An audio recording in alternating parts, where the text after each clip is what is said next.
हम लोग श्रीमद् भागवतम के तीसरे स्कंद के 19वें अध्याय के 31वें श्लोक से आगे पढ़ेंगे। 30वें में हमने पढ़ा था कि देवताओं ने भगवान की स्तुति करी। देवाऊचुः नमो नमस्ते अखिल यज्ञ तंतवे स्थितौ ग्रहीतामल सत्वमूर्तये दृष्ट्या हतोऽयं जगतामरुन्तुद् त्वत्पाद भक्त्या वयमीश निर्वृताः। देवताओं ने कहा नमो नमस्ते, नमः नमः मतलब आपको बार बार नमस्कार। किसको?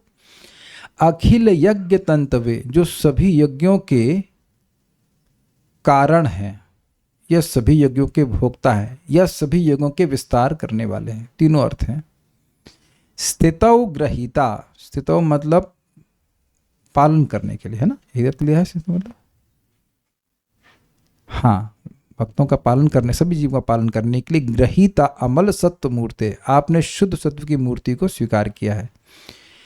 दिष्टया हतो अयम, अयम मतलब यह राक्षस भाग्य से मारा गया है। हमारा भाग्य है या इसका भाग्य है? कैसा ये असुर था? तो कह रहे हैं जगताम अरुंतुद, ये लोगों को रुला रहा था, मतलब दुख प्रदान कर रहा था। अब हम लोग त्वत्पाद भक्तिया, आपके चरणों की भक्ति के द्वारा वयम हम लोग ईश निर्वृता, हे ईश्वर निर्वृता अर्थात आनंदित हो गए हैं। ये कहते हैं आनंदित हो जाएंगे, भी कह सकते हैं। यहां देवताओं ने प्रार्थना कर ली। अब हम लोग आगे सुनते हैं कि हुआ क्या। मेरे पीछे बोलिए। मैत्रेय उवाच, मैत्रेय उवाच एवं हिरण्याक्षमसह्य विक्रमं ससादयित्वा हरिरादिसूकरः। एवं हिरण्याक्षमसह्य विक्रमं सासादयित्वा हरिरादिसूकरः जगामलोकं स्वमखण्डितोत्सवं समीडितः पुष्करविष्टरादिभिः। जगामलोकं स्वं खण्डितोत्सवं समीडिता पुष्करविष्टरादिभिः। मैत्रेय उवाच, मैत्रेय उवाच एवं हिरण्याक्षमसह्य विक्रमं ससादयित्वा हरिरादिसूकरः। एवं हिरण्याक्षमसह्य विक्रमं सासादयित्वा हरिरादिसूकरः जगामलोकं स्वमखण्डितोत्सवं समीडितः पुष्करविष्टरादिभिः। जगामलोकं स्वं खण्डितोत्सवं समीडिता पुष्करविष्टरादिभिः। देखिए स्वम बोलना पड़ेगा आपको, स्वमखण्डितोत्सवम आएगा। जगामलोकं स्वमखण्डितोत्सवं समीडितः पुष्करविष्टरादिभिः। जगामलोकं स्वमखण्डितोत्सवं समीडिता पुष्करविष्टरादिभिः। बोलिए। मैत्रेय उवाच, मैत्रेय उवाच एवं हिरण्याक्षमसह्य विक्रमं सासादयित्वा हरिरादिसूकरः। एवं हिरण्याक्षमसह्य विक्रमं ससादयित्वा हरिरादिसूकरः जगामलोकं स्वमखण्डितोत्सवं समीडिता पुष्करविष्टरादिभिः। जगामलोकं स्वमखण्डितोत्सवं समीडितः पुष्करविष्टरादिभिः।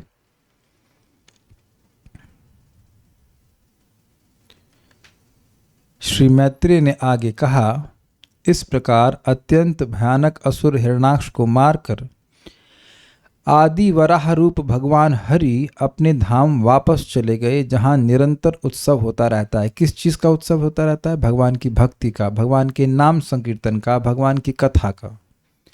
ब्रह्मा आदि समस्त देवताओं ने भगवान की प्रशंसा करी। तो बेसिकली उपसंहार कर रहे हैं इस पूरे प्रक्रम का, उपक्रम का।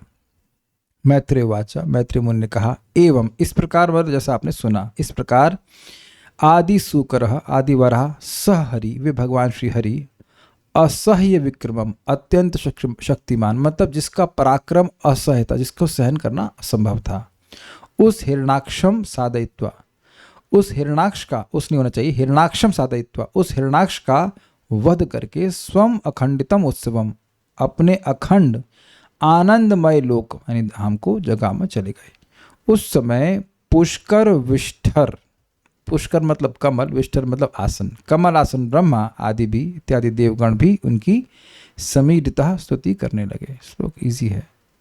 मैत्रेय वाचा, मैत्रेय ने कहा, मैत्रेय मुनि ने कहा, एवं हिरणाक्षम असह्य विक्रमम, इस प्रकार हिरणाक्ष को, जिसका विक्रम, इसका पराक्रम असह्य था, उसको स साधयित्व, स मतलब वह हरि, स हरि, उन भगवान हरि ने मारकर, वह भगवान हरि जो आदि सुकर के रूप में थे, उन्होंने उस असुर को मारकर लोकम जगामा, अपने लोक को वह चले गए।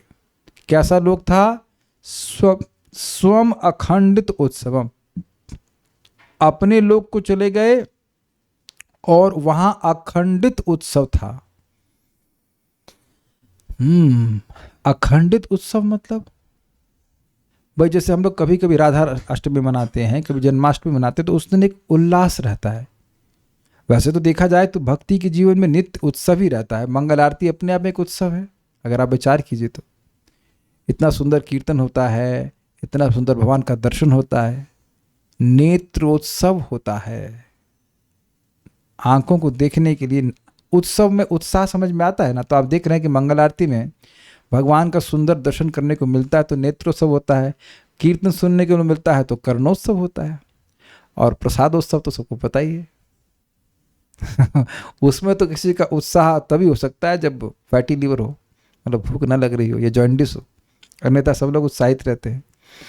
कथा उत्सव तो आपने कई बार सुना है, श्रवण उत्सव कहते हैं, श्रवण उत्सव। तो उत्सव को उत्साह से लिंक कर ले तो जहां इंद्रियों को खूब उत्साह मिल रहा है, असली वाला उत्साह, वह उत्सव हुआ। तो भगवत संबंधी उत्सव वैकुंठ में निरंतर चलते रहते हैं। अगर आपको याद हो तो 4 कुमारों ने जब शाप दिया था तो भगवान केवल आए थे बाहर, और भगवान की बाहर आने मात्र से वैकुंठ के सारे पार्षद विभिन्न प्रकार की सामग्री ला ला करके भगवान को अर्पण करने लगे थे। ये उत्सव में देखा है आपने। मंदिर में जब उत्सव होता है तो भक्त क्या क्या, कोई हनी लाता है, कोई घी लाता है, बहुत सारा भगवान का अभिषेक होता है, तो ये उत्सव रहता है। हमने सुना है उडुपी के जो भगवान श्री कृष्ण हैं वो उत्सव ब्रह्म है, हर दिन वहाँ कोई ना कोई उत्सव बनता रहता है, ऐसा सुना है मैंने। जगन्नाथ जी को क्या कहते हैं, दारू ब्रह्म कहते हैं, लकड़ी में ब्रह्म है, और वहाँ पर खाने का उत्सव, मतलब खाना बहुत 56 बार बनता है ना, 56 बार ऐसे बनता है, कितनी बार बनता है, एक दिन में बहुत बार खाना बनता है, ऐसा रहता है। तो वैकुंठ में इस प्रकार का नित्य उत्सव रहता है। तो ये है वैकुंठ, जहाँ पे आप भगवान का नाम उच्चारण और श्रीमद् भागवतम के श्रवण के द्वारा जाएंगे। इटर्नल उत्सव।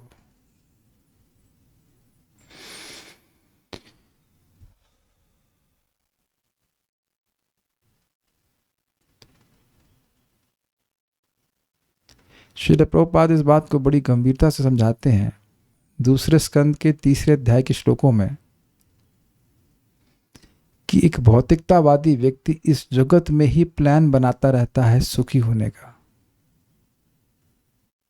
That is how it is there. उसमें लिखा है ना कि किसी को स्त्री चाहिए, पत्नी चाहिए तो माँ की पूजा करे, ये चाहिए तो वो चाहिए, और किसी भी भौतिक इच्छा की पूर्ति से उसकी संतुष्टि नहीं होती है, बल्कि जो पूर्ति हो जाती उसी से नफरत हो जाती है। तो हम भक्तों को समझना चाहिए कि इधर की दुनिया, इधर की जीवन पर बहुत दृष्टि नहीं डालना चाहिए। I would put it like this, in trying to be comfortable, in trying to have a comfortable life, we should not have a dangerous life. Okay, जिन लोगों को समझ में आया बोला यस, जिनको ना समझ में आया बोला नो। किसको समझ में आया? ओके, ये अच्छा, कम से कम बीच में नींद नहीं आएगी जूम वालों। थोड़ा हाथ पाँव चलाएंगे, हाथ नहीं खड़ा करो, ऐसे ही बस दिखा दीजिए, ठीक है। ओके, तो इस पे व्याख्या करेंगे हमारे बीच में नोएडा से आए त्रिपाठी जी। त्रिपाठी जी बताइए, समझ में आया आपको? ये बताइए क्या बोला, पहले बताइए कि मैंने बोला क्या, रिपीट कर सकते हैं? मैं फिर से बोल रहा हूँ। इन द एंडेवर, एंडेवर समझते हैं प्रयास, in the endeavour for having a comfortable life we should not have a dangerous life. Explain. आनंद को भी समझ में आ गया? चलो आपको भी माइक देंगे, कोई बात नहीं, माइक पे बोलिए क्या समझ में आया। माइक पे बोलो, थोड़ा जोर से बोलो, माइक पास में रखिए। हाँ, In the endeavor of having a dangerous life, we should not have a difficult life. अच्छा, क्या मैंने ये बोला? तो आप लोगों को वोट मिलेगा? आपको कोई वोट देगा कि मैंने ये बोला? निशा माता जी इंग्लिश तो जानती है ना? हाँ, देखिए इंग्लिश कितना जानते हैं। गायब हो गई। अच्छा, फिर से रिपीट कर रहा हूं। In the endeavour for a comfortable life we should not have a dangerous life. अब इंग्लिश में रिपीट कीजिए, फिर एक्सप्लेन कीजिए। श्लोक बोलिए, फिर तात्पर्य दीजिए। बोलिए।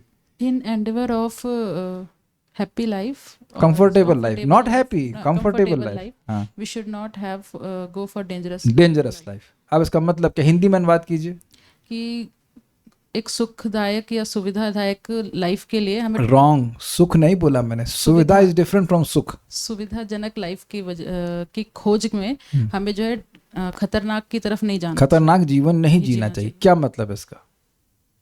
यही कि हम हमेशा सोचते हैं इससे सुख मिल जाएगा, पर सुख मिलता नहीं है और टाइम जाता जा रहा है और हम मृत्यु की तरफ, यानी जो डेंजर है उसकी तरफ जाते जा रहे हैं। जी हाँ, मैं और एक्सप्लेन करता हूँ। सुविधाओं को इकट्ठा करने के चक्कर में व्यक्ति भोग ही इकट्ठा करता रहता है और भोग उसकी दृष्टि को कवर कर देते हैं कि तुम्हारी मृत्यु बिल्कुल आसन्न है, आसन्न बिल्कुल बिल्कुल निकट है, बिल्कुल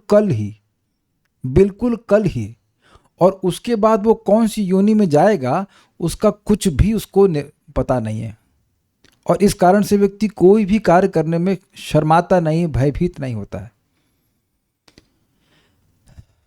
अब आप प्रश्न कहेंगे कि यह सब मैं क्यों बोल रहा हूं? इस जगत में लोग उत्सव बनाने के प्रयास में रहते हैं कि नहीं? वो क्या उत्सव होते हैं? हनीमून एक उत्सव होता है, उसके बाद एक कौन सा उत्सव होता है? ये शिमला जाएंगे, बर्फ देखने के लिए जाएंगे। हमको वक्त बोल रहे थे, हम बर्फ देखने गए थे। अरे आइसक्रीम में बर्फ नहीं, सॉरी आइसक्रीम नहीं, फ्रीजर में आइसक्रीम नहीं बनाते, फ्रिज में बर्फ नहीं जमाती हो। किसको नहीं पता कि फ्रिज में बर्फ जमती है? सबको पता है ना। तो वो देखने के लिए शिमला जाएंगी और वहां मर गई, बर्फ में दब गई, तब लैंडस्लाइड हो गया। तो ये दिखा रहा है कि थोड़ा दृष्टि कम है इस तरफ। मैं तो भक्त की बात कर दी, अब अभक्तों को तो कहना ही क्या। घरों को इतना सुंदर बनाने के चक्कर में बने हुए हैं, लेकिन भजन भी तो सुंदर बनना चाहिए। ये प्रभुपाद जी इस बात को कह रहे हैं कि ठीक है, अपने लाइफ को कंफर्टेबल रखिए, ऐसा नहीं कि धूप में जाके बैठ जाना, एक्सेप्ट 10 बजे विटामिन डी लेने के लिए, लेकिन अन्यथा ऐसा नहीं कि आप अपने शरीर को अग्नि में झोंक देंगे। लेकिन इसका मतलब यह तो नहीं है कि हम जीवन के लक्ष्य को भूल ही जाएं। वैकुंठ में नित्य उत्सव है। नित्य उत्सव मतलब वहां कोई मरने का कोई प्रश्न ही नहीं है। परम पूज्य राधा गोविंद महाराज समझा रहे थे कि एक आश्रम का ओपनिंग हुई, उत्सव, लेकिन एक दिक्कत हुई कि जो आश्रम के आचार्य थे उसी दिन मर गए। एक और भी घटना बता रहे थे कि कहीं किसी लड़की की शादी थी तो उसकी नानी या दादी कुछ भी होगा, उसी दिन मर गई, तो लोगों ने खबर दबा दी कि शादी कैंसिल ना हो जाए। यह है स्थिति। बड़ा ही, जिस स्थान पर पदम पदम विपदम, ऐसा स्थान ये भौतिक जगत है जिसमें किसी के संग कभी भी कुछ भी हो सकता है, उसमें उत्सव क्या मना पाएंगे? अगर कोई उत्सव है तो वही जिसमें भगवती स्मृति हो, भगवान की सेवा हो। और आप देखेंगे भी, ये अनुभव की गई बात है कि जैसे जैसे भक्ति में अग्रसर होते हैं और आप भगवान की सेवा में दिन भर लगे रहते हो, तो वह भी एक उत्सव की तरह है। Is it not? Priyam Tripathi प्रभु, आज आपको हम सिखा रहे थे, इनको सिखा रहे थे, हमने इनको नोएडा से बुलाया, दाल सिखा, दाल कैसे बनाएंगे दाल मिलेट कैसे बनाएंगे, और इतने उत्साहित है कि तुरंत बुला बुला पकड़ के रहा भी गए। So much enthusiastic devotee, I was very happy. तो हम उनको सिखा रहे थे। सो वर यू नॉट हैप्पी? हम लोग केवल सब्जी बना रहे हैं, दाल बना रहे हैं, बट शालिग्राम की सेवा के लिए उत्सव है, उत्सव है। आप ये देखना कि भगवान का आप नाम जब खूब उत्साह से कीजिए तो आप भगवान की सेवा में उत्साह, आपको आप देखेंगे कि उत्साह रहता है, एक सुख मिलता है। और ये भी जानते हैं कि ये सब नित्य है, ये इटर्नल है। तो जो भगवान के संबंध में कार्य कर रहे हैं वो सारे उत्सव हैं। जैसे ये भी अभी भी एक उत्सव चल रहा है, भगवान के बारे में सुन रहे हैं। एक उत्सव का एक सिंपल सिम्टम समझ लीजिए, उत्सव से आपको आएगा उत्साह। और देख लेना, किसी भक्त को मिल लेना जो इस समय कथा नहीं सुन रहा। अभी मैं गया था भगवान के लिए थोड़ा एक प्लेट लेने के लिए, तो एक मेरा मित्र मिल गया, मैं उसको देखते खुश हो गया, अरे यार वो तेरे से वो सीखना है, मेरे को साग सीखना है, क्योंकि महाप्रभु को साग बड़ा पसंद है और हमको भी पसंद है। मैं उनकी सारा दुख के बारे में नहीं पूछा, मैंने पूछा साग बनाना, साग सीखना है तुमसे। फिर अपना वो दुख रोने लगे कि हम भजन नहीं कर पा रहे हैं, ये वो। तो प्रैक्टिकल दिखता है कि भगवान की भक्ति करने से ही उत्सव है, सुख है। मंगल आरती जाओ, कीर्तन करो, कथा सुनो, ये बात है। तो जो उत्सव आप यहाँ मना रहे हैं वही आपको वैकुंठ में मिलेगा, उसी की ट्रेनिंग हो रही है। अब इस पर अखंडित उत्सव की बात कर रहे हैं। यहाँ पे थोड़ा थोड़ा उत्सव होता है, और मतलब मटेरियल वर्ल्ड में अगर मान भी ले जाए तो वह खंडित हो जाता है, लेकिन वहाँ अखंडित उत्सव है, इटर्नली एवर इंक्रीजिंग हैप्पीनेस। समझ गए आप बात? शाश्वत रूप से नित्य वर्तमान सुख है वैकुंठ में। उस धाम को भगवान वापस चले गए। समीडता पुष्कर विष्टरादि भी, पुष्कर मतलब कमल और विष्टरादि, विष्टर मतलब आसन। तो जिनका आसन कमल है उन ब्रह्मा जी और आदि मतलब अन्य देवताओं के द्वारा उनकी स्तुति हो रही थी, जय हो कर रहे थे, भगवान वापस चले गए। तात्पर्य, यहां पर भगवान को आदि शूकर कहा गया है, जैसा कि वेदांत सूत्र 1.1.2 में कहा गया है कि परम सत्य प्रत्येक वस्तु का मूल है। जन्मादि अस्यतः, अतः यह माना जाता है कि समस्त 84 लाख योनियां भगवान से उद्भूत हैं, वे ही आदि अथवा प्रारंभ है। मतलब ये शूकर की योनि भी भगवान से आ रही है, सिंपल। भगवत गीता में अर्जुन ने श्री कृष्ण को आद्यम अर्थात आदिकालीन यानी मूल कहकर संबोधित किया, अर्थात जो सभी के उत्स हैं। इसी प्रकार ब्रह्म संहिता में भगवान को आदि पुरुष कहा गया है। वस्तुतः भगवत गीता 10.8 में भगवान स्वयं कहते हैं, मत्तः सर्वम प्रवर्तते, मुझी से प्रत्येक वस्तु आगे बढ़ती है।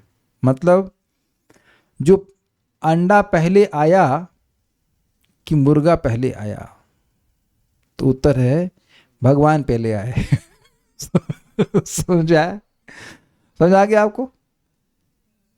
ना अंडा पहले आया ना मुर्गा पहले आया, पहले भगवान आए, फिर वो भगवान आए, मतलब वहाँ तो है ही।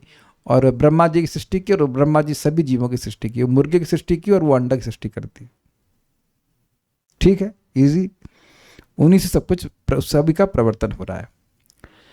प्रस्तुत स्थिति में हिरण्याक्ष का वध करने तथा पृथ्वी को गर्भ सागर से उठाने के लिए भगवान ने वराह रूप धारण किया। वे आदि शूकर बने। इस भौतिक संसार में शूकर अत्यंत गर्हित माना जाता है, किंतु आदि शूकर अर्थात श्री भगवान को सामान्य शूकर नहीं समझा गया। यहाँ तक कि ब्रह्मा तथा अन्य देवों तक ने भगवान ने शूकर रूप की प्रशंसा की।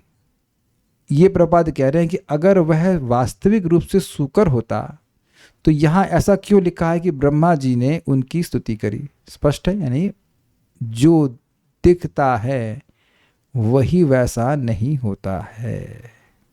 अब मैं क्या कह सकता हूँ इस बारे में? भगवान पत्थर की मूर्ति के रूप में दिखते हैं, जैसे यहाँ भगवान शूकर रूप में दिख रहे हैं, लेकिन हैं कौन? भगवान।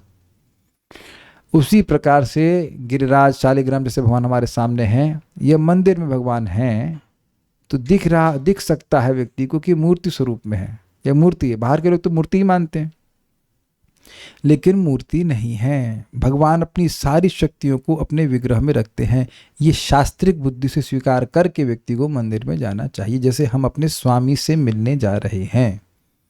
और उसमें भी बड़ा अच्छा होगा कि मन में ये भावना रखें कि मैं कुछ सेवा कर सकूं। जैसे भगवान ने मुझे कुछ सामर्थ्य दिया है मृदंग बजाने का, तो मैं वहाँ जाता हूँ, तो उनको मंगल आरती में वैसे भी पता नहीं मंगल आरती में कोई बजाने वाला क्यों नहीं होता है। सच्चा कोई कंपटीशन ही नहीं होता है, तो हम जाके बजा लेते हैं कि चलो कुछ सेवा करके आए ठाकुर जी की। We don't go before Krishna to enjoy him. मैं बार बार रिपीट कर रहा हूं, हम भगवान को इंजॉय करने के लिए नहीं जाते हैं। We are enjoyed, not enjoyer. हम भगवान को सेवा करने के लिए जाते हैं, भगवान की सेवा करने के लिए जाते हैं। तब आप कहेंगे प्रभु जी हमको मृदंग बजाना नहीं आता, तब तो बोलना भी नहीं आता है और कुछ ठुमकना भी नहीं आता है मतलब कुछ जा करके भगवान के सामने जा रहे हैं, कुछ हाथ हिलाइए, ये सब बड़ी बड़ी बातें हैं। आदि पुराण से भक्तों ने कोट किया है, श्रीमान क्रतु प्रभु कोट कर रहे थे कि वो कोई भगवान का वक्तव्य है कि कोई मेरे सामने नाचता है, नाचने वाला कथक नहीं करना है लेकिन भगवान को प्रसन्न करके नाचता है तो मैं उसके द्वारा खरीद दिया जाता हूँ। Such simple, raise hands and Swami steps. आप में से कोई 84 साल का तो शायद नहीं होगा ना अभी, तो प्रभुपाद जी तो 82 83 में भी नाच रहे थे स्वामी स्टेप, लाइक दैट। इतना तो कर सकते हैं। सुंदरा माता जी हाथ खड़े हो पाते नहीं अभी, अब नहीं हो पाते, हाँ इतना तो कर सकते हैं। ये जैसे सुंदरा माता जी बड़े उत्साह से माला लेके जाती हैं, आई थिंक एवरी डे है ना, हर दिन लेके जाती हैं। तो ये क्या मतलब है सेवा करने पर? मुझे कोई प्रमाण? प्रथम स्कंद चलते जब भगवान द्वारका से में आए थे तो याद है आपको कि द्वारका, हर द्वारका वासी जिसके पास जो सामर्थ्य था, कोई दीप लेके आ रहा है, कोई फूल लेके आ रहा है, सबको याद है कि नहीं जो सुना है वहाँ पे, और भगवान सबकी ऑफरिंग को स्वीकार करते हैं। हमें बड़ा अच्छा लगा, आज हम गए तो कोई व्यक्ति रूह अफ़ज़ा की बोतल रखा था बहुत हमको अच्छा लगा, 3 बोतल, एक कृष्ण बलराम गौर लेता है राधे श्याम, किसी ने खरबूजा रखा था, कोई मैंगो रखा है, कोई फ्रूट रखा है। यू मस्ट आप ये बताओ, आप लोगों को पता नहीं ऐसा अनुभव है कि नहीं, हमारा तो बहुत अनुभव है कि भक्त मेरे घर पे आते हैं तो कुछ आम लेके आते हैं, कुछ भी सामान वस्तु फल लेके आते हैं, कोई प्रभु से मिलने जा रहे हैं तो कुछ भी, इट कैन बी लीची also, anything that is an expression of love. और ये मैं ये नहीं कह रहा हूँ कि ऐसा प्रोटोकॉल है कि आप मेरे घर में आएंगे तो लाना ही पड़ेगा, लेकिन मैं बता रहा हूँ कि लोग आते हैं तो लाते हैं ऐसा करके, इट्स जस्ट लव। और अगर कुछ भी नहीं है, मान लो एकदम बाबा जी हैं, तो अपना प्रेम लेके जाइए, अपने उत्कंठा लेके जाइए भगवान को देखने के लिए। देखिए ध्यान दीजिए, है और नहीं लेके जा रहे हैं तब अच्छी बात नहीं है, नहीं है तो कोई बात नहीं, नाम मात्रे न पूजी। तो जैसे भक्त लोग मुझे गार्लैंड की लक्ष्मी देते हैं तो हम वहाँ पे, जब वो बना के रखा हुआ जाके देने में क्या दिक्कत है कोई हमको तो कठिनाई लगती नहीं है। मंगल आरती में जाइए आप, जस्ट कृष्णा एक्सेप्ट्स इट। बल्कि मैंने चीज़ नोटिस करी कि मैं 3 तुलसी की गार्लैंड लेके गया और मैंने एक राधा श्याम सुंदर के ऑल्टर पर रख दी, फिर मैंने देखा क्या इन्हें अर्पण क्यों नहीं करी। तब मुझे स्ट्राइक किया कि राधा श्याम सुंदर तो साथ में है, तो राधा रानी को तुलसी की माला क्यों अर्पण करेंगे? समझ में आया आपको?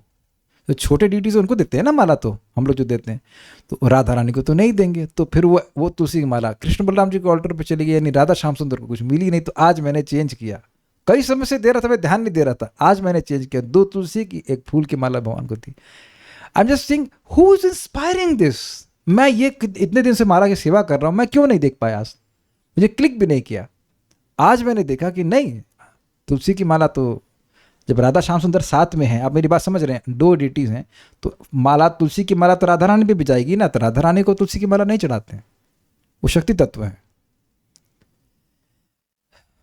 You see when Krishna appreciates, बड़ी सुंदर बात महाराज कह रहे हैं कि सेवा करना तो दूर की बात है, कोई सेवा का संकल्प भी करता है तो भगवान उसको स्वीकार करते हैं कि मेरी सेवा करना चाहता है। अब कल्याण प्रभु, आप वहाँ जा मंदिर में जाकर 500 किलो मैंगो अर्पण नहीं कर सकते मन में कि भगवान मैं दे रहा हूँ ये तो कठिनाई नहीं है ना, कुछ दे रहा हूँ भगवान मैं दे रहा हूँ। और अन्य लोग भी जाते हैं, हमने देखा भक्तों को, कुछ भक्त हैं मैंने देखा, वो जो तुलसी की स्टिक होती है ना, उसमें घी का कुछ लेकर के भगवान को बाहर से अर्पण करते हैं। So much enthusiasm. आप यहाँ भी जूम पे भक्त लोग अर्पण करते हैं। मैं एक एग्जाम्पल दे रहा हूँ, अपने घर में भी भगवान को रख करके आप अर्पण कर सकते हो। तो मैं सब बातें क्यों कह रहा था कि मैं कहाँ पहुँच गया? हाँ, मैं इस बात को बोल रहा था कि वो मूर्ति नहीं है, जैसे ये शुकर नहीं, ऐसे मूर्ति नहीं, आप साक्षात भगवान को देखने जा रहे हैं। सोचिए कल्याण प्रभु, अगर साक्षात भगवान आपके सामने, ऐसे स्थान पे आप जाते हैं जहाँ आप रियली भगवान से मिलने जा रहे हैं, तो कुछ तो लेके जाते ना, मतलब ठीक है, अगर नहीं है तो अलग बात है। सुदामा कुछ क्या चीड़ा भी लेके जा रहे थे ना। तो हमें शास्त्र की दृष्टि से समझना होगा, शास्त्र की दृष्टि से समझना होगा। एक दिन हम लोग योग्य बनेंगे कि भगवान की विग्रह से बात भी कर पाएंगे, वो एक अलग बात है, लेकिन ये स्वीकार करना होगा कि भगवान है। और उसको मैं आपको रहस्य बता रहा हूँ। श्रीमान चैतन्य महाप्रभु ने गिरिराज शिला दी थी रघुनाथ दास गोस्वामी को, और उनके हृदय में उन्होंने भक्ति को एम्प्लीफाई किया। एम्प्लीफाई समझते, एम्प्लीफाई बढ़ाया, जिसके द्वारा साक्षात श्याम सुंदर का दर्शन उनको गिरिराज में होता था। और सेवा बड़ी सिंपल उनको बताई, वहां भी कुछ देने के लिए बोला कि 8 तुलसी की मंजरी। अब ये तो आप नहीं कह सकते कि कुछ महंगा है। और जल,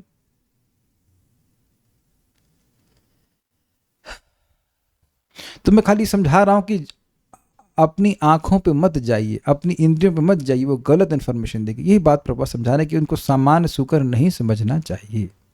हमारा भाग्य है कि भगवान का दर्शन हो। सुमित प्रभु, उम्मीद है कि आप मंगल आरती जाते होंगे चैतन्य महाप्रभु का दर्शन करने के लिए। जो अपने धाम में रखा है उससे मिलने जाना चाहिए ना। यस, जाते हैं। हाँ, वंस इन अ वीक या regularly? Regularly once in a week.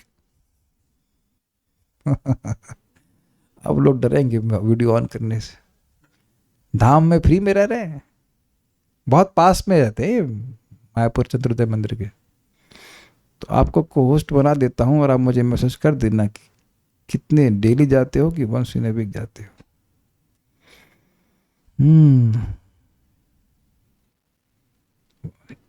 भगवान के इतने पास रहते हुए भी वंस इन अ वीक नहीं जाना चाहिए। उम्मीद है कि आप रोज जाते होंगे। ऑनलाइन से काम नहीं चलेगा। जब इतना पास रह रहे हो भगवान के, तब भी online at least once you should go. यहां तक कि ब्रह्मा तथा अन्य देवों ने भगवान के शुक्र रूप की प्रशंसा की। इस श्लोक से भगवद गीता के इस कथन की पुष्टि होती है कि दुष्टों का वध करने और भक्तों की रक्षा के लिए भगवान अपने दिव्य धाम से अवतरित होते हैं। स्पष्ट है, परित्राणाय श्लोक। हिरण्याक्ष को मारकर उन्होंने असुरों को मारने और ब्रह्मा इत्यादि दूसरे देवताओं की रक्षा करने का अपना वचन पूरा किया। यह कथन कि भगवान अपने धाम को वापस चले गए सूचित करता है कि भगवान का अपना विशेष दिव्य आवास है। यानी कुछ लोग प्रश्न करते हैं कि क्या वराह भगवान का भी वैकुंठ में रूप है, वैकुंठ में शाश्वत रूप है? तो क्या उत्तर होगा? हाँ है, जैसे कि श्लोक में आपको प्रमाण मिल रहा है। चूंकि वे समस्त शक्तियों से पूर्ण है,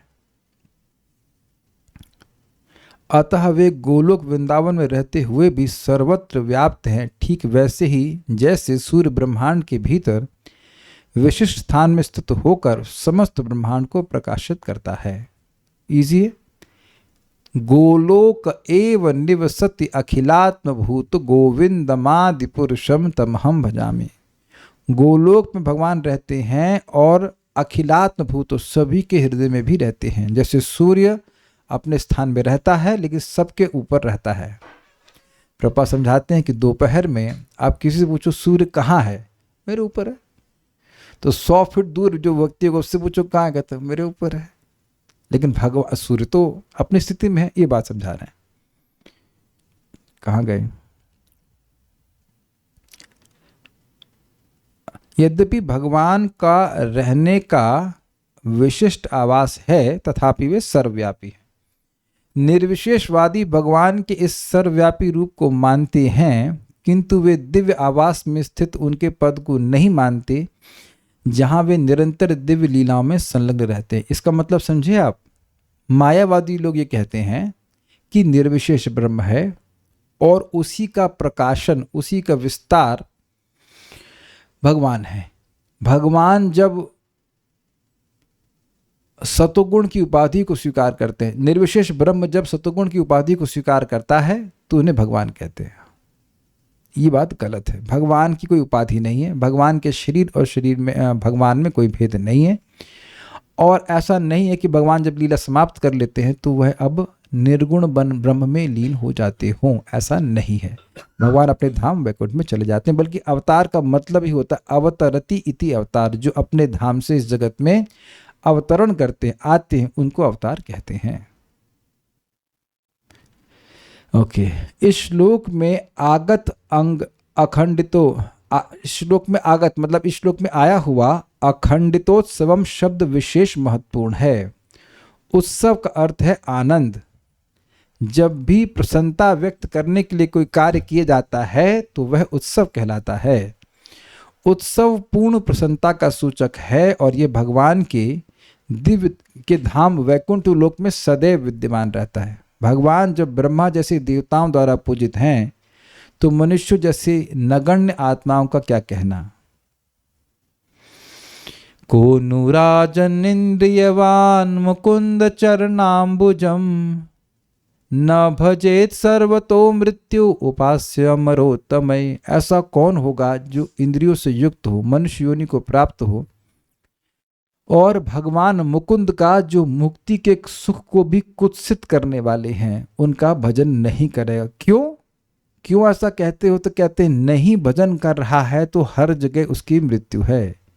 और उनका भजन तो जो अमरों में उत्तम है, शिव जी और ब्रह्मा जी हैं, वह भी करते हैं। तो ब्रह्मा जी अमर हैं क्या? हाँ, प्रैक्टिकली अमर हैं, क्योंकि अपने पूरे जीवन काल में वो मरेंगे नहीं और मरने के बाद भगवान के पास चले जाएंगे। अमर ही तो हुए ना। और शिव जी तो कभी नहीं मरते। वह भी जब भगवान की उपासना कर रहे हैं, जो मृत्यु से पूर्णतः मुक्त है, जो इस जगत का सबसे बड़ा भय है वह है मृत्यु। बुढ़ापा भी बूढ़े नहीं होते हैं, उम्र होती है ब्रह्मा जी की, वृद्ध नहीं होते हैं। तब कहेंगे फोटो में तो दाढ़ी दिखाते हैं, वो एक अलग बात है। ब्रह्म संहिता में जो प्रभास फोटो बनाए हैं उसमें बूढ़े नहीं हैं, दाढ़ी वाले नहीं दिखाया है। अब हम नहीं जानते, अभी तक तो ब्रह्मा जी की दाढ़ी का वर्णन सुने हैं आप लोग भागवत में? अब तक आया है क्या? अभी तक तो नहीं आया। तो हमको नहीं पता कि ब्रह्मा जी की दाढ़ी है कि नहीं है। या 50 साल के तो हैं लेकिन इतनी बड़ी दाढ़ी है, बूढ़े हो गए, ये कहीं वर्णन आए शास्त्र में देखा जाएगा? अभी तक तो नहीं आया है। तो इस प्रकार से वृद्ध नहीं होते। उनका जन्म भी तो हमारी तरह नहीं हुआ है। और ब्रह्मा जी की बीमारी, एक बीमारी हो तो नाम बता दीजिए भाई। जिसका शरीर बुद्धि तत्व से बना है, तो कितने लोगों की बुद्धि बुद्धि हो गई है? हाँ भाई, बुद्धि वाले लोग हाथ खड़ा करें हमें। जिसका मन बुढ़ा हो गया हो, ये समझ में आ रहा है? अब समझिए इस बात को। कभी मन बुढ़ा होता है, मरते दम तक व्यक्ति सोचता है अरे थोड़ा सा ये चटा दो, वो खिला दो, जलेबी खिला दो, छोला खिला दो। तो मन तो कभी बुढ़ा नहीं हो रहा है ना। तो मन सूक्ष्म है, वह बुढ़ा नहीं होता है। तो मन से सूक्ष्म बुद्धि, तो बुद्धि भी बुढ़ी नहीं होती है। तो बुद्धि से बना हुआ ब्रह्मा जी का शरीर, तो उनके बुढ़ा होने का तो कोई मतलब ही नहीं है। तो ऐसे व्यक्ति जिन पे जन्म मृत्यु जरा व्याधि काम ही नहीं करती है, तो वह भी भगवान की उपासना करते हैं। जो प्रैक्टिकली भय से रहित हैं, वह भी भगवान की उपासना करते हैं। तो वह भी का मतलब है कि जो निर्भय है प्रैक्टिकली, वो भगवान की उपासना कर रहे हैं। तो फिर अब हम लोग जो हर क्षण भयभीत ही हैं, उनके लिए भगवान कितने उपास्य हो जाएंगे, कितने आवश्यक हो जाएंगे, ये बात यहाँ पे कह रहे हैं। लेकिन एक रुचिकर बात यह है कि भगवान ब्रह्मा जी के द्वारा भी उपासित हो सकते हैं और हम जैसे नगण्य व्यक्ति के द्वारा भी। ये भी इंटरेस्टिंग पॉइंट है ना। भगवान अपने धाम से इस धरा पर उतरते हैं, इसलिए उन्हें अवतार कहा जाता है। कभी कभी अवतार से भौतिक रूप या जीता जागता हाड़ मांस युक्त रूप समझा जाता है, किंतु वास्तव में अवतार वह व्यक्ति है जो उच्चतर प्रक्षेत्रों से नीचे उतरता है। जो इंग्लिश शब्द है इनकारनेशन, उसका मतलब है कि कोई दिव्य व्यक्ति इस भौतिक शरीर में इनकारनेट हुआ है। लेकिन ये अवतार का मतलब नहीं है। अवतार का मतलब जैसे सीढ़ी से उतरते हैं। उदाहरण दिया जाता है कि जैसे कोई व्यक्ति सीढ़ी से उतरता है तो उसका कंट्रोल रहता है, और लिफ्ट से, तो जो लोग लिफ्ट से आते हैं उनका कंट्रोल नहीं रहता है। लिफ्ट खुलेगी और क्या दृश्य प्रस्तुत होगा उनको पता नहीं। तो हम लोग आते हैं लिफ्ट से, किस माँ के मतलब गर्भ से हम जन्म लेंगे नहीं पता। समझ में आ रहा है ना। लेकिन भगवान को बिल्कुल पता रहता है, बल्कि भगवान अपने पिताजी और माता की पत्री खुद पैदा होते ही बताते हैं, देखिए वो पिछले जन्म में आप ये थे, उससे पिछले जन्म में आप ये थे, पास्ट लाइफ रिग्रेशन, वो सब बता देते हैं। आपने ये किया था इसलिए ये हुआ था। ऐसा कौन बच्चा करता है? जरा भेद देखिए आप। इस जगत में जो अपने आप को भगवान कहते हैं, उनसे पूछो तो तुम पैदा हुए थे तो अपने बाप को बताए थे कि पिछले जन्म में तुम क्या थे, और तुमसे कौन प्रार्थना करने गया था कि आप अवतरित होइए? कौन प्रार्थना किया? जो आपके चेले हैं उनको भी आप बताए ना कि अब आप भगवान हो। वह तो कोई प्रार्थना नहीं करने गए थे कि आप अवतरित हुए, और अवतरित होकर के आप दुनिया का कौन सा भार कम किए? थोड़ा भार बढ़ा जरूर दिया है ना। तो लोग मूर्ख होने के कारण किसी को भी भगवान स्वीकार करते हैं। हार्ड मास में आया हुआ व्यक्ति भगवान नहीं हो सकता, लेकिन भगवान ऐसी लीला जरूर प्रस्तुत करते हैं कि लगता है कि वे मनुष्य हैं। जैसे कई बार हम सुन चुके हैं, इस लीला में भी सुन चुके हैं कि उनका खून निकला या भगवान श्री कृष्ण को बाण लगे, यह लीला प्रस्तुत कर रहे हैं, लेकिन ऐसी कार्य भी करते हैं जिससे स्पष्ट हो जाता है कि वे दिव्य हैं, जैसे भगवान 16 साल से अधिक बड़े हुए ही नहीं। ये इच्छा लोगों की होती है ना, तभी तो अपना व्हाट्सएप में जवानी का डीपी लगाते हैं।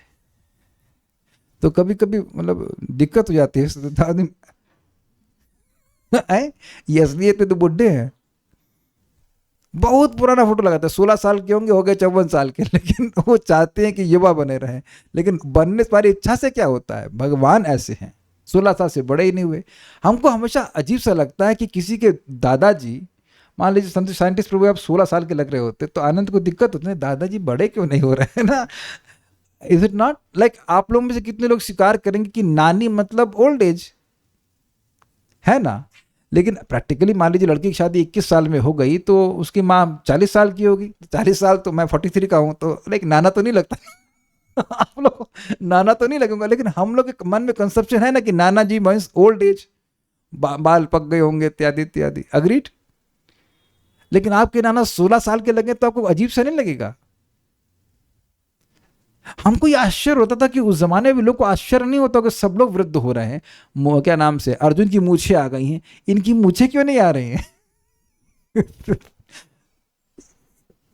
सोचने वाली, 16 साल का लड़का एकदम युवा लगेगा ना, ऐसे लग रहे हैं। और उनकी पत्नियां भी वैसी लग रही हैं। अगर मान लीजिए भगवान 16 साल के ही रहते और पत्नी से बुढ़ी हो जाती है 125 साल की, तब कितना अजीब सा लगता, कहते ये आपके बच्चे हैं ये आपका पोता है उनको बोलते ना आपकी पत्नियों को, ये आपका लड़का है क्या, वह भी नहीं हो रहे हैं। तो ये एक बहुत बड़ी बात है ना। कुछ एक आध दो लोग यंग लगे तो अलग बात है, लेकिन पूरा कुनबा बुढ़ा ही नहीं हो रहा है तो ये एक बहुत बड़ा आश्चर्य। फिर भी लोग नहीं समझ पाने कि भगवान है। अरे योग माया तो ठीक है, लेकिन आश्चर्य तो ये प्रकट आश्चर्य हो रहा है कि नहीं हो रहा है। शिशुपाल को दिमाग लगाना चाहिए कि वो बुढ़ा हो गया, लेकिन ये जिससे मैं दुश्मनी कर रहा हूं वो तो बुढ़ा ही नहीं हो रहा है। कुछ दिमाग लगाना चाहिए कि भाई ये अलग व्यक्ति है, क्योंकि हार्ड मास का होता तो एजिंग होती ना। ये मेरे मन में डाउट था बहुत पहले, 2004 की बात है। मतलब डाउट क्या, मुझे नया व्यक्ति था, तो मैंने पूछा था श्यामहरि प्रभु को कि प्रभु जी ये चैतन्य महाप्रभु का शरीर भी दिव्य है। वो डांट लगा दी, और उस समय एकदम नए थे, कुछ पढ़ा नहीं था, लेकिन जैसे डांट हल्का सा डांट लगा के, आपको इतना भी नहीं पता है। सही बात है, इतना भी नहीं पता होता है। भाई साक्षात कृष्ण है तो उनके भी देह और देह में भेद नहीं होगा। और महाप्रभु जब लीला कर रहे हैं तो अद्भुत है, लीला में ऐसा लग रहा है कि उनकी हड्डियों के जोड़ खुल गए, जबकि एक हड्डी नहीं, उनकी कोई हड्डी नहीं है, फिर भी ऐसा लग रहा है कि उनकी हड्डी के जोड़ खुल गए हैं, उनके अंग अंदर चले गए हैं, इत्यादि इत्यादि। Know what does it mean कि जिस ऐसा व्यक्ति जिसका देह और देही में कोई भेद नहीं है।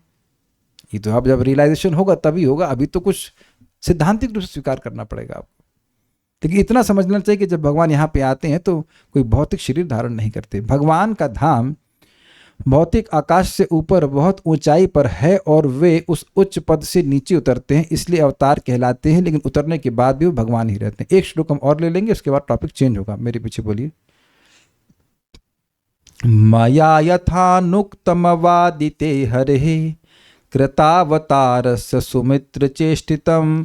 मया यथानुक्तमवादिते हरे कृतावतारस्य सुमित्र चेष्टितम्। यथा हिरण्याक्ष उदार विक्रमो महामृधे क्रीडनव निराकृतः। यथा हिरण्याक्ष उदार विक्रमो महामृधे क्रीडन्वन्निराकृतः। मया यथानुक्तमवादिते हरेः कृतावतारस्य सुमित्र चेष्टितम्। मया यथानुक्तमवादिते हरे कृतावतारस्य सुमित्र चेष्टितम्। यथा हिरण्याक्ष उदार विक्रमो महामृधे क्रीडनव निराकृतः। यथा हिरण्याक्ष उदार विक्रमो महामृधे क्रीडनव निराकृतः। नव निरा कोई बात नहीं, ठीक है, नव होना चाहिए।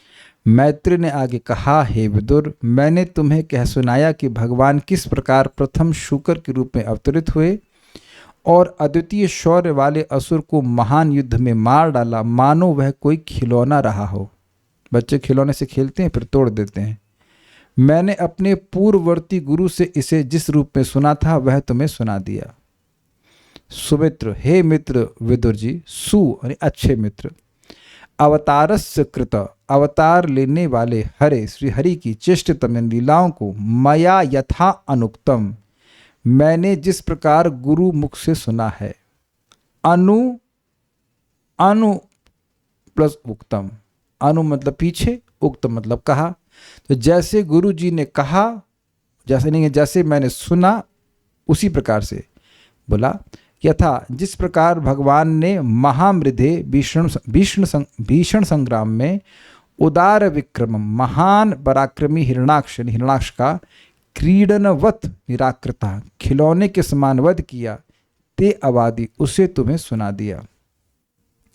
मया यथा उक्तम, जैसा मेरे द्वारा जैसा मैंने गुरु से सुना है, अवादि मैंने आपको कहा है, ते मतलब आपको, हरे भगवान श्री हरि के जो कृतावतारस्य जो अवतार लेते हैं। सुमित्र, हे मेरे मित्र विदुर जी, चेष्टतम मतलब भगवान हरि की लीला को मैंने आपसे कहा।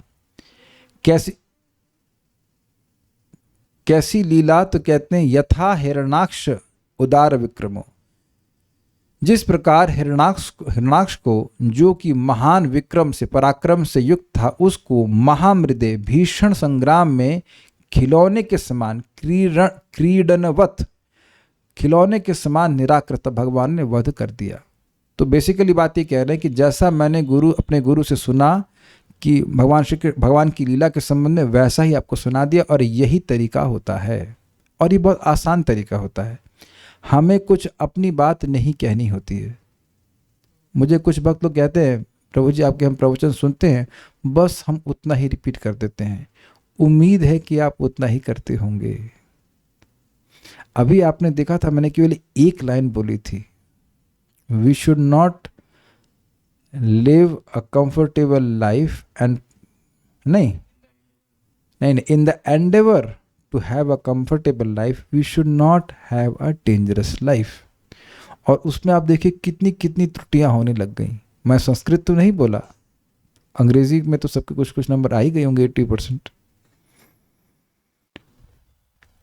संस्कृत तो नहीं बोला ना।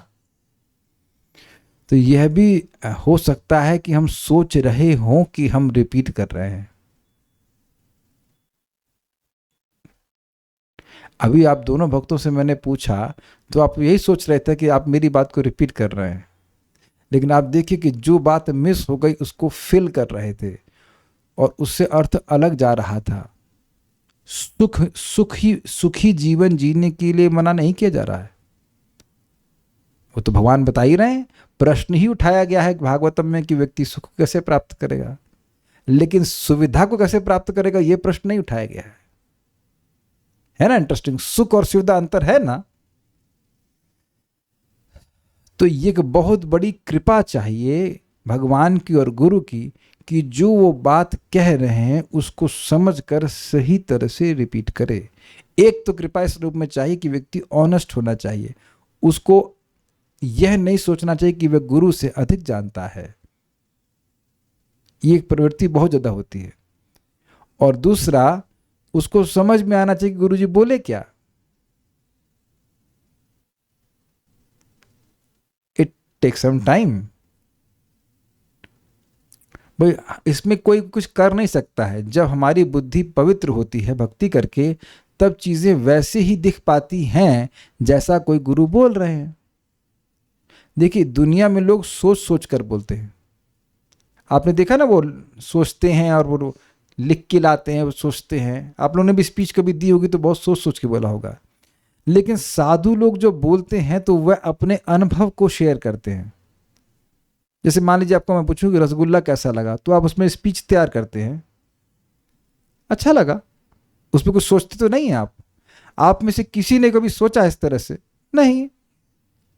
तो जो अनुभव हो रहा है वह बोला जा रहा है। सुखदेव गोस्वामी कोई स्पीच तो तैयार नहीं कर रहे हैं। तो ये एक इम्पॉर्टेंट बात है कि व्यक्ति गुरु की बात को तभी रिपीट कर पाएगा जब उसका हृदय शुद्ध होगा, तभी सुन ही पाएगा। ऑब्वियसली जैसे सुनते जाते हैं व्यक्ति का हृदय पवित्र होता जाता है और बातें समझ में आती। और जब हम परंपरा की बात रिपीट करते हैं तो वो कार्य करेगी ही, क्योंकि परंपरा मतलब श्री कृष्ण की कृपा। जैसे यहाँ सारे बल्ब एक परंपरा में पावर हाउस से कनेक्टेड हैं, तो कितने ही घरों का अंधकार दूर हो रहा है। बहुत से छोटे छोटे, अब सुन लीजिए, अब बहुत ध्यान सुन लीजिए, बहुत से छोटे छोटे बल्बों से जो पावर हाउस से परंपरा में कनेक्टेड हैं, अनेक अनेक घरों का अंधकार दूर हो रहा है। कुछ एग्जाम्पल आप समझ गए। बहुत बड़ा हैलोजन होने की जरूरत नहीं है, परंपरा में कनेक्टेड होने की जरूरत है, पावर हाउस से कनेक्टेड होने की जरूरत है। इजी है, सभी लोग समझ पा रहे हैं। तो अगर आप और मैं भगवान की बात को रिपीट करते हैं, we are small and will eternally be small only, हम लोग छोटे ही हैं लेकिन किसी के भी जीवन में प्रकाश दे सकते हैं। इसीलिए तो मंगलाचरण करते हैं कि हमें समझ में आए और हम बस वही समझाएं जो हमने सुना है और जितना हमको समझ में आए। Then also it is honesty, जितना समझ में आए उतना बता दीजिए। डेफिनेटली हो सकता हो कि आप शब्दों को यथावत ना बोल पाएं, लेकिन कम से कम जो अर्थ है वह तो प्रिजर्व रखा जाए। अग्रीड?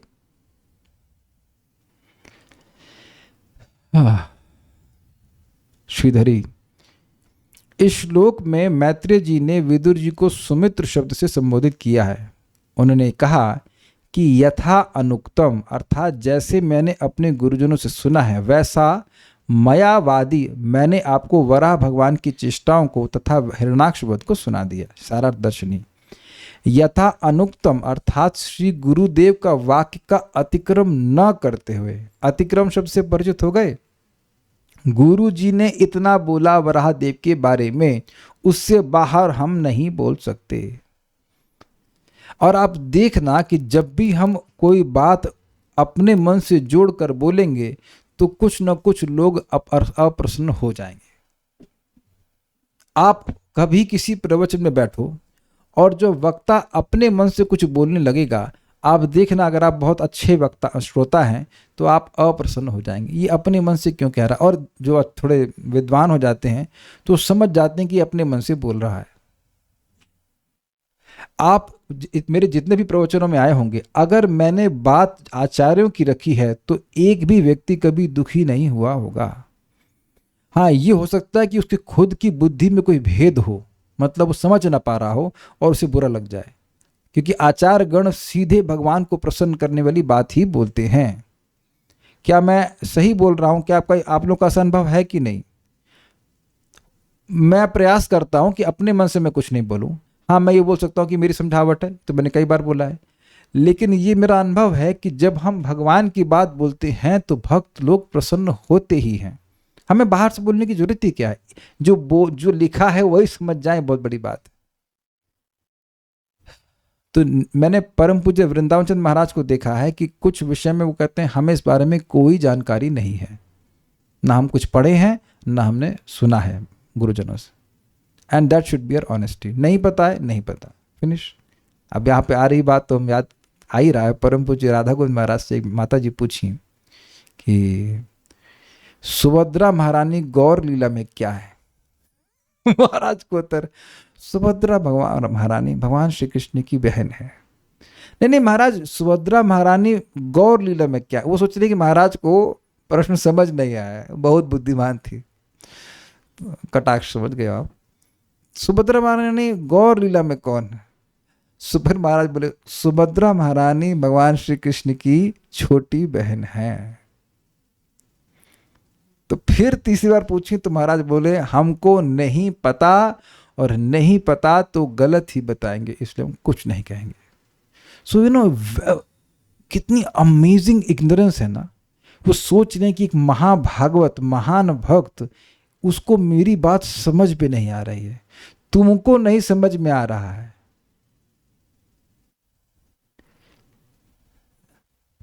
It is interesting. हमको बहुत अच्छा लगा। जो बात नहीं पता है तो खत्म, चुप हो जाइए, नहीं पता तो नहीं पता। क्योंकि अब मैं क्या देखूं, आंखें बंद है हमारी, हम शास्त्र के अलावा क्या बोल सकते हैं। प्रभुपाद से किसी ने पूछा भगवान का वर्णन कीजिए, तो प्रभुपाद वर्णन करने लगे वेणुम क्वणंतम अरविंद इत्यादि। अरे ये तो ब्रह्म संहिता से बोल रहा है। तो प्रभुपाद बोले तो क्या न्यूज़पेपर से बोलूं क्या अखबार से पढ़कर बोलूं, तब विश्वास करोगे। अब एक चीज इंटरेस्टिंग है कि कोई व्यक्ति कहे मैं तुम्हें अपना अनुभव बोल रहा हूं और वो शास्त्र से ना मैच करे तो लोग विश्वास करते हैं। क्या तो बेवकूफी कलयुग में है। और जो शास्त्र से वर्णित कोई बात बोले, नहीं तुम शास्त्र की बात कर रहे हो। अजीब है ना। तो कह रहे हैं कि गुरु की बात का अतिक्रमण नहीं करना चाहिए, ठीक है, तो उसका नहीं करके, अथवा श्री गुरुदेव जितना बोले उसका अर्थ रूप में जो प्राप्त होता है वैसा ही तथा अनु अर्थात उसके बाद में आपसे कह रहा हूं। इसका क्या मतलब हुआ? देखिए, एक पहला वाला अर्थ ये हुआ कि गुरु जी ने बोला पानी लाओ, मैंने बोला पानी लेके आया, इस तरह से मैं रिपीट कर दे रहा हूं। दूसरा है कि जो गुरु जी बोले उसका अर्थ समझकर मैं आपको बोल रहा हूं। मतलब जरूरी नहीं कि मैं यथावत वैसा ही बोल दूं जो गुरु जी ने बोला। कुछ ग्रहण कर रहे हैं? एग्जैक्टली इसे कहते हैं पैराफ्रेजिंग। लेकिन अर्थ जो समझ लिया वह आपके सामने बोला तो वह भी ठीक है, कोई दिक्कत नहीं है। जो गुरु ने कहा उसका अर्थ समझकर आपसे कह रहा हूं, यह अर्थ है। हे सुमित्र अर्थात हे श्रेष्ठ मित्र विदुर। अब एक प्रश्न होगा कि श्रेष्ठ मित्र विदुर क्यों कह रहे हैं? भाई मैत्री मुनि कौन है?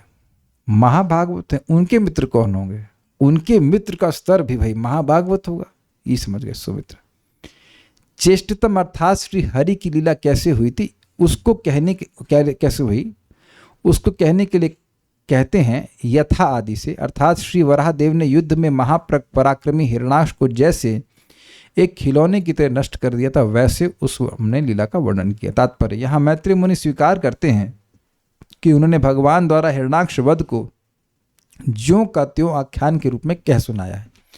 अपनी ओर से उसमें कुछ नहीं जोड़ा, वरन जिस रूप में अपने गुरु से सुना था उसी को कह सुनाया। एक इंटरेस्टिंग बात है,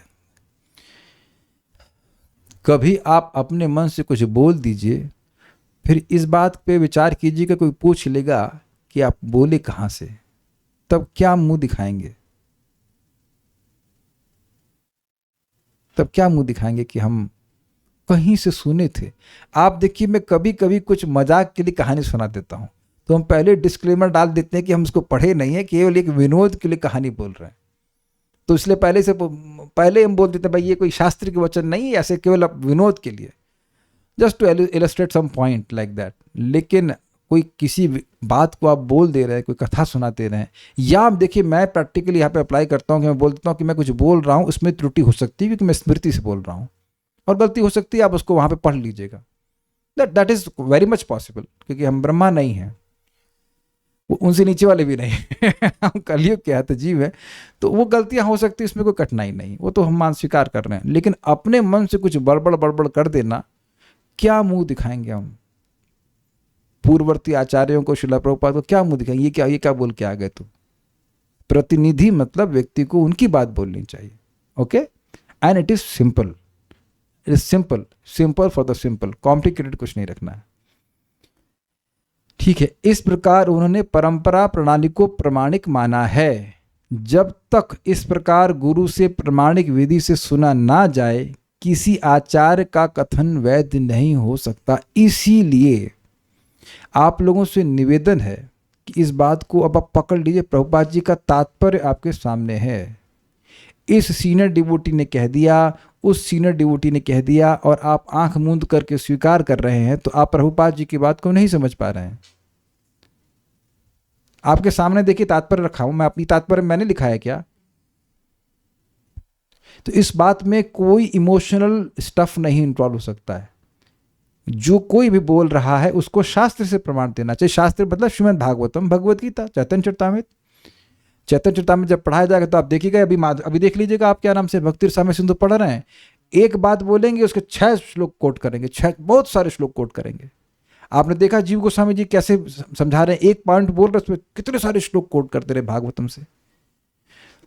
तो ये प्लीज किसी भी भक्त के प्रति आप अपराध नहीं कर रहे हो अगर वो अपने मन से कुछ बात बोल दे और आप उसको अस्वीकार कर लें। मैं समझा पा रहा हूँ। कोई अपने मन से कोई बात बोल दे और वो तथाकथित रूप से सीनियर डिवोटी हैं और आप उनकी बात अस्वीकार करो तो कोई अपराध नहीं है।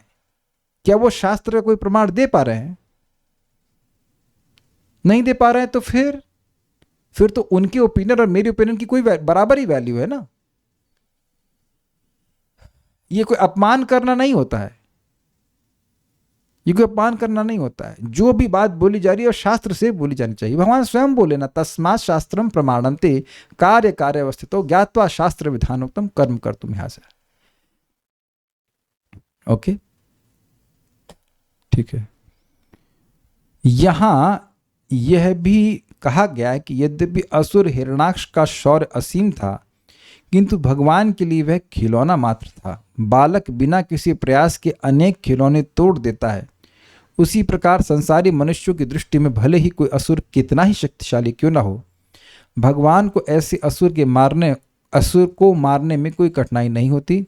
वे लाखों असुरों का वैसे ही वध कर सकते हैं जिस प्रकार बालक अनेक खिलौनों से खेलकर उन्हें तोड़ डालता है। तो ये तो स्पष्ट समझ में आ रहा है। अब इसके बाद इस अध्याय को सुनने का श्रुतिफल आप सुनोगे, इसलिए थीम चेंज होगी। वो हम लोग भगवान ने चाहा तो कल सुनेंगे। बहुत बहुत धन्यवाद। कुछ भक्त पूछ रहे हैं, क्या ये लिमिटेशन है या नहीं कि ब्रह्मा जी और शिव जी श्रेष्ठ हैं तो भगवान की भक्ति अच्छे से कर सकते हैं एज कंपेयर टू मनुष्य? अच्छा प्रश्न है। क्या ये लिमिटेशन नहीं है कि ब्रह्मा जी और शिव जी लंबा जी रहे हैं, उनको रोग नहीं सताता तो भक्ति अच्छे से कर पा रहे हैं? सर्व सवय पुंसाम परो धर्मो यथो भक्तिरधोक्षजे अहैतुकीय प्रतिहता येनात्मा सुप्रसिद्धति। ब्रह्मा एक पद है, यस, एक उपाधि है। तो अगर आप ये कह रहे हैं कि ब्रह्मा जी की उपाधि होने के कारण वो भक्ति अच्छे से कर पा रहे हैं तो ये गलत है, क्योंकि भगवान की भक्ति उपाधि पर निर्भर नहीं करती है। यही तो माधुर्य कदम ने हम समझा रहे थे। It's okay, the question was okay, was good actually. Mike लीजिए, आज आप हॉट सीट पे हैं। ऐसे नहीं उठाया, आप स्वागत करें। तो प्रभु जी कहाँ तक पढ़े हैं आप? अभी कहाँ तक पढ़ाई कर लिया आपने? 12th तक कर लिया है। तो अगर आप 10th में होते तो हरे कृष्ण मंत्र बोलने में कितनी दिक्कत आती है आपको? कुछ नहीं, कोई दिक्कत नहीं आती। अनंत प्रभु आप 8 वाला कर लेते हैं। कहाँ तक, कौन सी क्लास तक पढ़े आप? अभी 4वीं में, 5वीं में, कहाँ पे अभी? 5वीं में। याद कर रहा है वैसे। याद करके बोलते हो। तो आपको हरे कृष्ण मंत्र बोलने में कोई दिक्कत आती है? नहीं। तो 5वीं में है ये भी एक उपाधि है, 12वीं में है ये भी उपाधि है, बीटेक की है वह भी उपाधि है। तो इस उपाधि से हरे कृष्ण मंत्र बोलने में तो कोई दिक्कत नहीं। मम्मी आपकी एम फार्मा है, पता है आपको? हाँ पता है। तो मम्मी को हरे कृष्ण बोलने में कोई दिक्कत है? तो इन उपाधियों से ना तो कोई रुकावट आ रही ना कोई सहायता आ रही। कल्याण प्रभु आप कहाँ बीटेक हैं? MBA भी कर लिया। देखो कितने उपाधि से आ सकते हैं। बीटेक बोल के संतुष्ट नहीं, MBA भी किए भाई। तो आप समझ लीजिए कि यही प्रैक्टिकल देख लीजिए कि सभी लोगों को सुनाई पड़ रहा है ना, एक बराबर सुनाई पड़ रहा है ना, तो क्या कठिनाई कर रहे हैं? और क्या आप वो श्लोक भूल गए जहां कौन बोला? ब्रह्मा जी बोल रहे थे। कौन बोल रहे थे कि हम लोग भी प्रार्थना करते हैं कि भारतवर्ष में मनुष्य जीवन प्राप्त हो, क्योंकि एक जन्म में ही भगवान की भक्ति करके वैकुंठ की प्राप्ति हो जाती है। तो लिमिटेशन है कि सुविधा है? अजामिल वैकुंठ में है, ब्रह्मा जी अभी भी ब्रह्मांड में है। तब इस बात को ये प्रश्न किया गया था परम पूज्य वृंदावन चंद महाराज से, और महाराज ने बड़ा सुंदर उत्तर दिया। उन्होंने प्रश्न इसी तरह था कि मनुष्य जाति तो देवताओं से अत्यंत हीन है, तो हम ये कैसे समझें कि मनुष्य भगवान की प्राप्ति आसानी से कर सकता है, ये कर सकता है? तो महाराज ने समझाया कि देखिए, कोई व्यक्ति वृंदावन से दिल्ली चल रहा है, तो वृंदावन से दिल्ली 150 किलोमीटर है, तो अगर पैदल चले तो समय लगेगा कि नहीं लगेगा? और कलकत्ता से कोई दिल्ली की ओर पहुंच रहा है लेकिन साधन ले लिया हवाई जहाज का, तो 1.5 घंटे में पहुंच जाएगा कि नहीं? तो व्यक्ति बहुत निम्न है, या जो कुछ भी मान लीजिए, लेकिन साधन ऐसा ले लिया कि बहुत तीव्र है तो जल्दी पहुंच जाएगा। तो ठीक है, मनुष्य योनि उस दृष्टि से हीन है कि भाई कम उम्र है और बीमारियां हैं, सब झमेला है, लेकिन भगवत प्राप्ति के लिए भगवान की भक्ति करता है तो एक ही जन्म में भगवान के पास पहुंच जाता है। ब्रह्मा जी तभी पहुंचेंगे जब उनकी परम आयु समाप्त होगी। तो इसीलिए देवतागण भारत भूमि में भक्ति करने वाला जन्म चाहते हैं। और यह भी पता होगा कि मुचकुंद महाराज देवताओं के लोक में देवताओं की तरफ से युद्ध कर रहे थे। ही वॉज अनडिफिटेड चैंपियन, कोई उनको हरा नहीं पाया। और जब वो कार्तिकेय का जन्म हुआ तो उन्हें कहा कि, वो देवताओं ने कहा कि अब आप रिटायरमेंट ले लो। तो उन्हें कहा कि अब वरदान मांगो, तो कहने ये बता दो कि मेरी उम्र कितनी है। तो बोले कुछ एक मुहूर्त यानी 48 मिनट्स बोलते हैं, something a very short time. मैं मुचकुंद बोल गया क्या? आई एम सॉरी, मुचकुंद नहीं, खटवांग महाराज। देखिए मन में खटवांग चल रहा था, गलती से मुचकुंद आ गया। खटवांग महाराज। तो अब वह देवलोक में रुके नहीं, वह भारत भूमि में आए, अयोध्या में आए, अयोध्या में जाकर भगवान का भजन किए और उस 48 मिनट में भगवान के पास चले गए। और अब आप लोगों को अगर याद हो तो हम लोग प्रथम स्कंद में सुन चुके हैं कि पृथ्वी श्रेष्ठ है स्वर्ग से भी, क्योंकि यहाँ द्वारका है, यहाँ वृंदावन धाम है, यहाँ इतने सारे धाम है, अन्य जगह तो नहीं है। तब और क्या नाम है, लखा हीरा वैश्या को एक ही जन्म में हरि नाम को उच्चारण करके कृष्ण प्रेम की प्राप्ति होगी। नारद जी भी तो पृथ्वी में ही भजन किए, तो इसलिए कोई कठिनाई नहीं। भक्ति में उपाधि की कोई दिक्कत नहीं है, उपाधि की वजह से आपकी भक्ति में कठिनाई नहीं होती है। आप में से कितने लोगों को बीटेक करने की वजह से जब में दिक्कत आया? राधा रमन प्रभु, आपको पढ़ाई की वजह से जब में दिक्कत आ रही है? अनर्थों की वजह से दिक्कत आ सकती है, लेकिन ये पढ़ाई कहाँ तक किए हैं या नहीं किए उससे तो कोई मतलब नहीं है ना, या कितने बैंक अपने बैंक में पैसे हैं या नहीं है। तो इस बात को थोड़ा समझ लेना चाहिए। Will stop now. Shrimad Bhagavatam की जय, श्रील प्रभुपाद की जय, निताय गौर प्रेमानंद।